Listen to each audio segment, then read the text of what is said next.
అభ్యున్నతిని అనేక పోరాటాలు చేసిన నేత కేరళ మాజీ ముఖ్యమంత్రి సిపిఎం మాజీ పొలిట్ బ్యూరో సభ్యులు అచ్యుతానందన్ అనే సిపిఎం సీనియర్ నాయకులు బండి దత్తాత్రేయ అదేవిధంగా పార్టీ జిల్లా కార్యదర్శి దర్శనాల మల్లేష్ అన్నారు.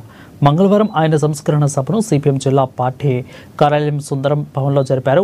ఇక అచ్యుతానందన్ మరణం ప్రజా ఉద్యమాలకు తీరని లోటని అన్నారు.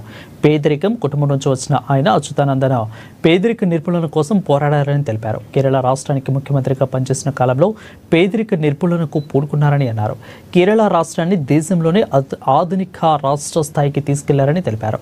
విద్యా వైద్య రంగాలలో కేరళను దేశంలోని మొదటి స్థానంలో నిలబెట్టారని కొనియాడారు. ఇక స్వాతంత్ర్యం పోరాటంలో పాల్గొని జైలు పాలయ్యారని అన్నారు. దోపిడీ వ్యవస్థ అంతంతోనే పేదరిక నిర్మూలన సాధ్యమని నమ్మి కమ్యూనిస్టు అయ్యారని, సోషలిజం ద్వారానే సమాజానికి సాధ్యమని నమ్మారని తెలిపారు. ఇక ఆయన ఆశయ సాధన కోసం సిపిఎం పార్టీ శ్రేణులు అంకితం కావాలని పిలుపునిచ్చారు. మాజీ ముఖ్యమంత్రి గారు అచ్యుతానందన్ గారు నిన్న 3:20 మరణించడం జరిగింది. వాస్తవంగా ఆయన చిన్నతనం నుంచి 1923లో జన్మించి ఒక కుగ్రామంలో పేద కుటుంబంలో జన్మించినటువంటి అచ్యుతానందన్ గారు 17 సంవత్సరాలలోనే కార్మిక పోరాటాన్ని చేయడం జరిగింది.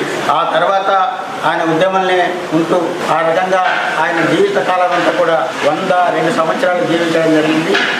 102 సంవత్సరాలలో ఆయన ఉద్యమంలో ఎక్కువ కాలం ఉన్నటువంటిది. 80 సంవత్సరాల వరకు ఉద్యమంలో కొనసాగినటువంటి చరిత్ర ఆయనది. వాస్తవంగా రాష్ట్ర ముఖ్యమంత్రిగా ఒకసారి 4 సార్లు ఎమ్మెల్యేగా గెలిచి అదేవిధంగా ఆ రాష్ట్రంలో 3 పర్యాయాలు రాష్ట్ర కార్యదర్శిగా, జిల్లా స్థాయి నుంచి రాష్ట్ర కార్యదర్శి నుంచి ఆల్ ఇండియా కమిటీ సభ్యుడిగా, చివరికి పోలిట్ బ్యూరో సభ్యుడిగా కూడా చేయడం జరిగింది.